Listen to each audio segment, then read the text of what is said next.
chimps, I don't know if you know this or not, but chimps basically go to war.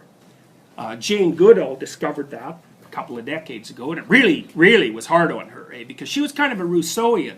So, for those of you who don't know, Jean-Jacques Rousseau is a French philosopher, and, French philosophers have an awful lot of sins on their conscience, and of course Rousseau was certainly one of them, because Rousseau was the first, fully articulate promoter of the idea that human beings were basically good. So, we had a good soul in a moral sense, but we were corrupted by our social institutions. So, as far as Rousseau was concerned, it was kind of a noble savage idea, like the human being in their raw form has a pure soul, and then, you give them to parents, and you give them to teachers, and, they get into politics, and there's group disputes, and then they get all corrupted, and, well, that's, I don't know even what to say about that, except that it's absolutely moronic, but it's an appealing proposition if you're a naive optimist. I mean, first of all, it doesn't explain where malevolence comes from, because the people created the institutions, so, it just puts you into an infinite regress, chicken and egg. If the institutions are reprehensible, but the people who built them aren't, then where did the reprehensible element of the institutions come from? He might think it's an auto-generating consequence of organizing people, but, it's a pretty specious theory. So, of course, he had a counterpart, a philosophical counterpart, Thomas Hobbes, and Hobbes said basically exactly the opposite, that, people were vicious and cruel, and unless you, put them in straitjackets fundamentally and made them obey, then everything was going to go immediately to hell. And when you saw what happened in Iran after the Americans waltzed in and the power structure disintegrated, it was a hell of a lot more like Hobbes than it was like Rousseau, right? You took out the tyrant at the top, and it wasn't like everybody got all peaceful and loving all of a sudden. It was like absolute chaos reigned. So, of course you can rationalize that. But anyways, Rousseau, by the way, had 5 children by a maid, an illiterate maid that was his mistress, and he put every single one of them in orphanages, where of course they perished, because orphanages at Rousseau's times were not exactly, a luxury resort. And even up till the beginning of the 20th century, most children who were under 1 year of age, who were in care institutions, died. Partly disease and that sort of thing, but often because they just weren't touched, they weren't cared for physically, even if they were fed. And 200 years ago they weren't even fed.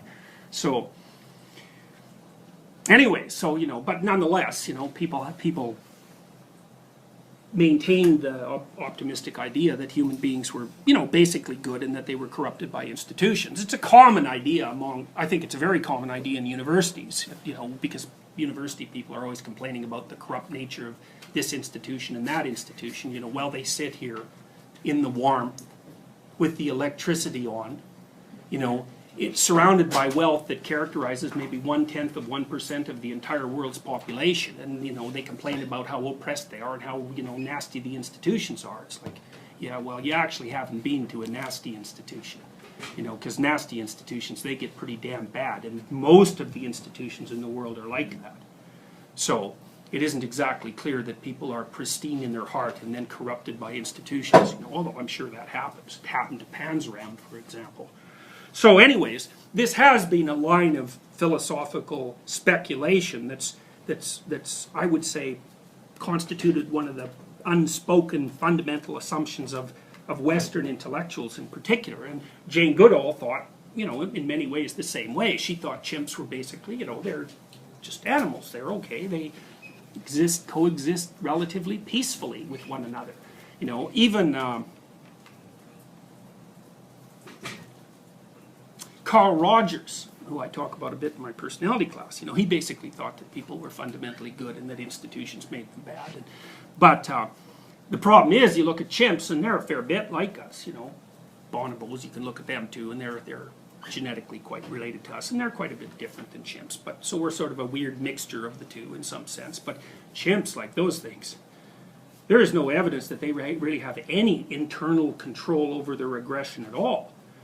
There was a horrible case about 2 years ago where a woman was interacting with a chimp and it tore her to pieces, and they can do that, man. Like, it took her face right off, and they have the strength of about 6 men. Like an adult male chimp can break a 300-pound test cable. Those things are really, really strong, and they're not friendly. You know, like, so in Arnhem Zoo, for example, there has been a troop of chimps there that have been followed by an extremely brilliant primatologist named Frans de Waal, whose work I would very highly recommend. De Waal is a very smart guy, and he's looked at the origins of morality in chimpanzees, you know, from a biological perspective. It's very, very nice work, very, very clear-headed. But, you know, he's recounted absolutely horrific stories of chimpanzee behavior. So one of the stories he talked about, for example, was, you know, you kind of have this idea that there's a male chimp hierarchy. It's roughly true. There's a female hierarchy too, but the males in the chimp world anyways tend to be the dominant ones. And, you know, you kind of think of a dominant primate like a prize fighter, you know, pretty much he's ruling because of his physical prowess. Now that turns out not to exactly be true. But in this particular case, the guy who was running the chimp troop was a bit of a bully, and he wasn't very good at making friends.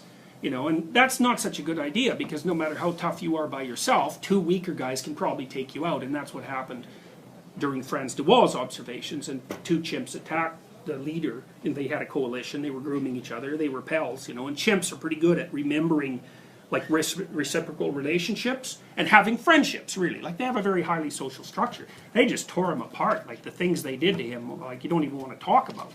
And so chimps have really no upper limit on their capacity for aggression. And when they hunt, because chimps hunt and they like meat, they often hunt colobus monkeys, and they weigh about 35 pounds. Like, a colobus monkey is a major league animal, and they eat those things alive.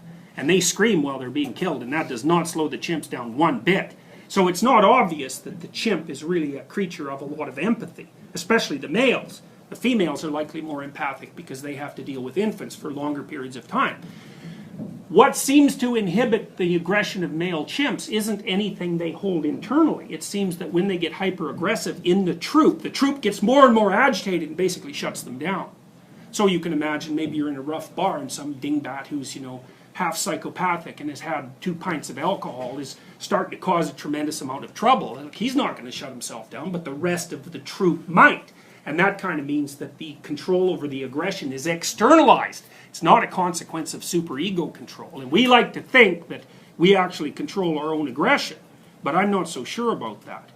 You know, if you read things like, there's a great book, a horrifying book, published about 20 years ago called The Rape of Nanking, which is, well, the woman who wrote it committed suicide, so that sort of suffices to tell you what The Rape of Nanking is about. And it's a story about the Japanese in World War II going into a Chinese city called Nanking, where I believe about 350,000 people were killed. And the Nazis in that story were the good guys, so you can imagine the kind of brutality that might be occurring there. But there's absolutely perfectly well documented evidence suggesting that the Japanese soldiers engaged in competitive brutality.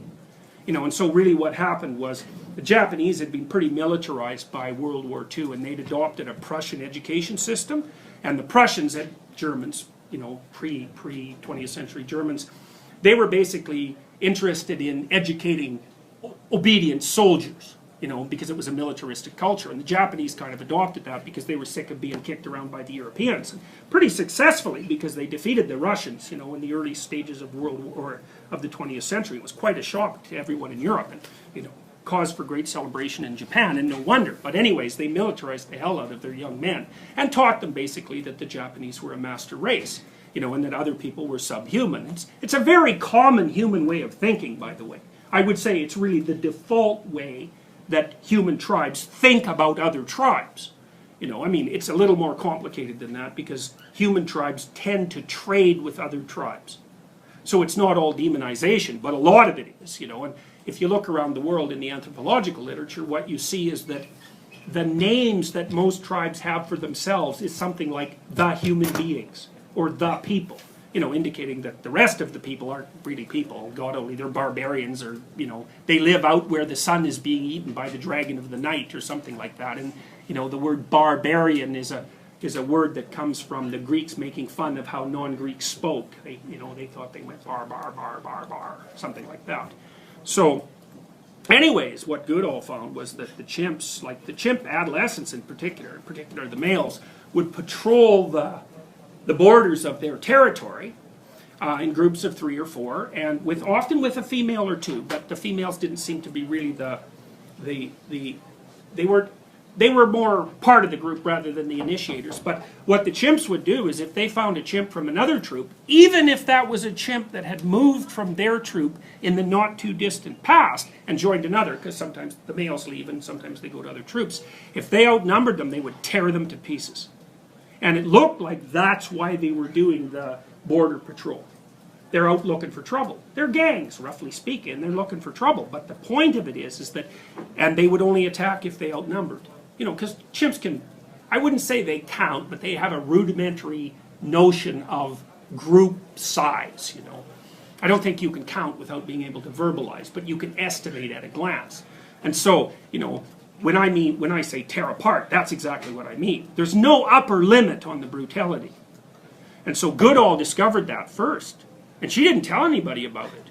Now, she had her reasons. I mean, some of them I think were ideological. Oh, the lovely chimps, you know, and fair enough.